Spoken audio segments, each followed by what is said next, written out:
Sa gitna ng lumalalang korupsyon sa bansa, paggamit ng blockchain technology ang nakikitang sagot ng ilang eksperto. Pero paano nga ba ito gamitin? At handa na ba ang Pilipinas dito? Ang detalye sa agenda report ni Andrea Salve.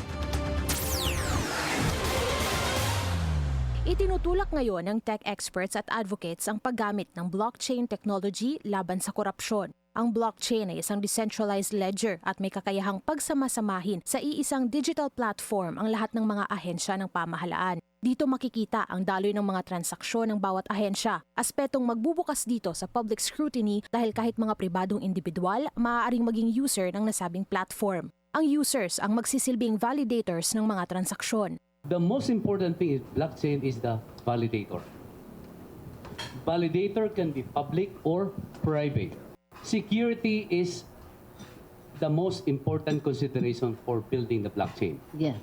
It has to be a sovereign validator. Mean to say, starting from the data center, the infrastructure layer, the network layer, mean to say the software itself, has to be locally formulated or built in the country.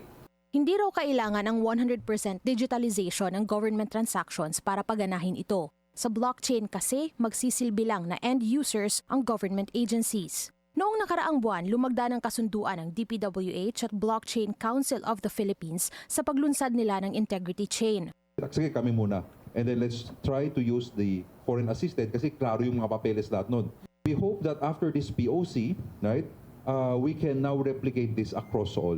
Hindi na bago ang teknolohiyang ito. Sa katunayan, isinusulong din ito ni Senator Bam Aquino sa ilalim ng Senate Bill No. 1330 para naman sa national budget. Ayon sa mga eksperto, hindi sapat na gamitin lang ito. Kailangan din daw magtatag ng sariling blockchain network para matiyak ang digital sovereignty ng Pilipinas. Sa malaking industriya ng blockchain, kailangan panatilihin ang integridad ng mga pamamaraan ng pagbabantay laban korupsyon. Hindi hawak ng mga dayuhan kundi kontrolado ng bawat mamamayang Pilipino. Para sa agenda, Andrea Salve, Billionaire News Channel.